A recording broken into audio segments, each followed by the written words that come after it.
Assalamualaikum warahmatullahi wabarakatuh. Perkenalkan, nama saya Fakri Ditya dari kelas 12 TI 1.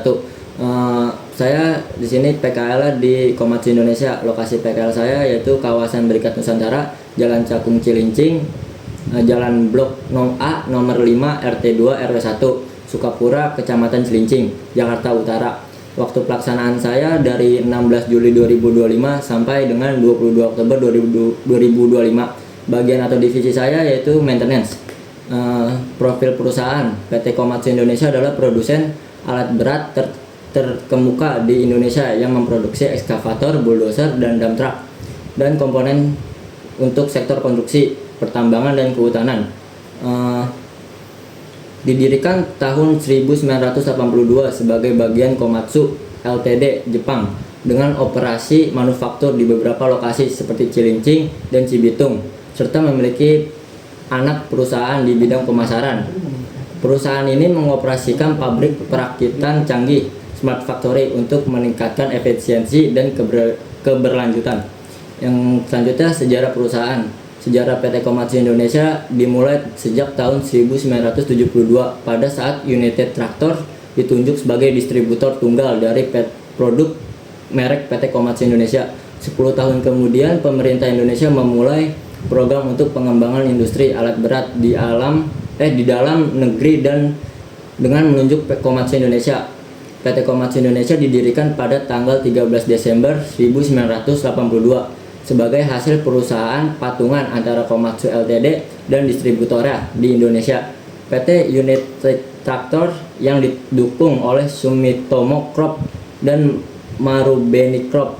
Pada awalnya kemunculannya, PT Komatsu Indonesia memulai bisnisnya dengan merakit komponen hingga menjadi unit jadi di pabrik perakitan yang dibangun di area pusat pengembangan industri United Tractors di Cakung, Jakarta Timur.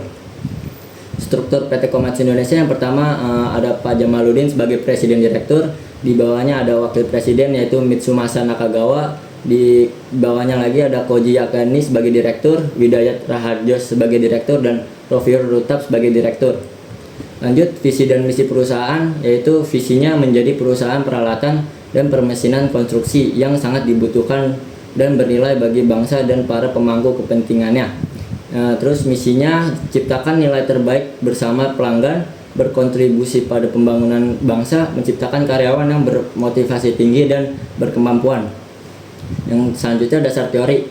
Dasar teorinya pertama, pengertian maintenance. Maintenance adalah serangkaian kegiatan untuk merawat, memperbaiki, mencegah kerusakan, serta mempertahankan suatu mesin atau peralatan agar dapat beroperasi secara maksimal dan memiliki umur pakai yang panjang. Yang selanjutnya, tujuan maintenance. Yang pertama, menjaga keandalan mesin dan peralatan. Yang kedua, meminimalkan downtime atau waktu berhenti produksi. Yang ketiga, mencegah kerusakan besar yang memerlukan biaya tinggi. Yang selanjutnya, meningkatkan keselamatan kerja, memperpanjang umur pakai mesin. Terus selanjutnya, menjaga kualitas produk tetap sesuai standar. Yang selanjutnya ada flowchart atau rel kerja. Yang pertama, start. Yang selanjutnya ada laporan kerusakan. Dilanjut dengan pemeriksaan dan diagnosis awal. Terus keduanya ada persimpangan. Apakah kerusakan dapat ditangani internal? Jika iya, buat perencanaan dan penjadwalan maintenance. Dilanjutkan melaksanakan pekerjaan maintenance seperti repair service. Jika lanjut, pemeriksaan hasil kerja, apakah peralatan sudah berfungsi normal? Jika iya, dokumentasi pekerjaan atau laporan maintenance. Apakah kerusakan dapat ditangani internal? Jika tidak, ajukan ke pihak terkait atau vendor untuk memperbaiki perbaikan besar. Jika sudah, lanjut ke proses perbaikan oleh vendor atau pihak ketiga. Dan jika sudah, peralatan jika tidak berfungsi, maka akan diulang lagi oleh vendor, yaitu proses perbaikan oleh vendor atau pihak ketiga. Deskripsi pelaksanaan PKL. Yang pertama, senam atau briefing pagi. Setiap pagi saya mengikuti senam dan briefing untuk menerima arahan kerja, pembagian tugas, serta memastikan kesiapan sebelum memulai kerja. Yang kedua ada preventive maintenance, yaitu melakukan pemeriksaan dan perawatan rutin pada mesin dan peralatan untuk menjaga kondisi tetap baik dan mencegah kerusakan. Yang selanjutnya ada memperbaiki trouble mesin. Memperbaiki trouble mesin setelah preventif selesai. Biasanya itu membantu menangani dan memperbaiki berbagai trouble atau masalah pada mesin agar proses produksi tetap berjalan lancar. Yang selanjutnya APD yang digunakan, yang pertama ada helm safety, kacamata safety, dan sepatu safety. Yang selanjutnya Corporate Social Responsibility atau CSR.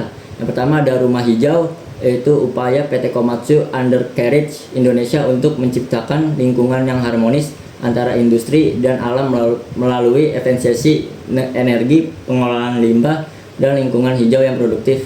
Yang selanjutnya ada TQM atau Total Quality Management. Meskipun ini lebih mengarah strategi bisnis, TQM juga berkontribusi pada keberlanjutan perusahaan dengan meningkatkan kualitas, efisiensi, dan produktivitas secara yang tidak langsung, juga memberikan dampak positif bagi karyawan dan pelanggan. Yang selanjutnya ada komitmen lingkungan. Komatsu juga memiliki target lingkungan untuk mengurangi sampah, emisi karbon, dan penggunaan energi dan konsumsi air. Yang selanjutnya hard skill yang saya dapatkan selama PKL. Yang pertama, menggunakan alat kerja seperti obeng, kunci pas, kunci L, bor, gerinda, dan mesin las dengan benar. Yang kedua, melakukan preventive maintenance, termasuk pengecekan, pembersihan, pelumasan, dan pengecekan baut serta komponen mesin. Yang ketiga, menganalisis dan memperbaiki trouble mesin ringan hingga sedang. Yang keempat, membaca dan memahami prosedur kerja atau SOP maintenance. Yang selanjutnya, yang terakhir, menerapkan K3, keselamatan dan kesehatan kerja dalam menggunakan APD dan bekerja di area industri. Soft skill yang saya dapatkan, yang pertama disiplin dalam mengikuti jadwal kerja, briefing pagi, dan prosedur keselamatan. Yang kedua, kerja sama tim, terutama saat membantu teknisi menangani perawatan dan perbaikan mesin. Yang ketiga, komunikasi yang baik, menyampaikan laporan, berdiskusi dengan senior atau rekan kerja. Yang keempat, tanggung jawab, menyelesaikan tugas yang diberikan dengan teliti dan sesuai instruksi. Yang kelima, problem solving, belajar mencari penyebab kerusakan dan membantu menemukan solusi. Yang keenam, manajemen waktu, membagi waktu antara pengecekan mesin, perbaikan, dan mencatat pekerjaan. Kendala yang saya alami selama PKL, yang pertama, belum mengenal area kerja. Pada awal PKL saya mengalami kesulitan karena area kerja yang cukup luas, sehingga saya masih bingung dengan lokasi, nama ruangan, dan fungsi setiap tempat. Yang kedua, kurang memahami peralatan dan mesin di hari-hari awal. Saya masih belum terbiasa menggunakan beberapa alat kerja seperti bor, gerinda, atau kunci-kunci tertentu, sehingga perlu pendampingan dari teknisi. Yang ketiga, kesulitan mengikuti prosedur K3. Saya sempat bingung dengan aturan keselamatan kerja, terutama penggunaan APD dan prosedur sebelum masuk ke area mesin. Yang terakhir, menghadapi trouble mesin yang belum saya pernah kerjakan. Saat membantu teknisi memperbaiki mesin, saya mengalami kendala karena belum memahami penyebab kerusakan dan cara penanganannya. Cara mengatasi kendala saya selama PKL yaitu pertama, belajar mengenal area kerja secara bertahap.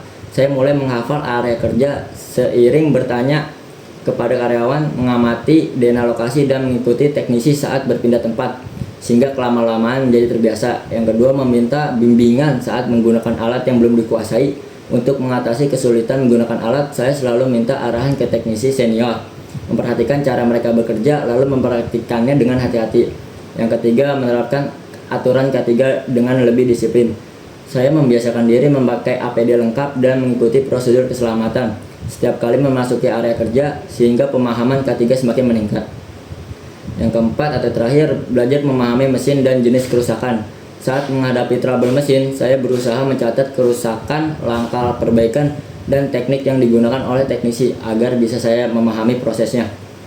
Kesimpulannya, selama melaksanakan praktik kerja lapangan di bagian maintenance PT Komatsu, saya mendapatkan banyak pengalaman dan pengetahuan baru terkait proses perawatan mesin dan peralatan produksi. Kegiatan maintenance yang dilakukan meliputi pengecekan rutin, daily check, perawatan berkala, preventive maintenance, perbaikan ringan, hingga memahami SOP keselamatan bekerja. Segitu saja mungkin dari saya, kurang lebihnya mohon maaf. Wassalamualaikum warahmatullahi wabarakatuh.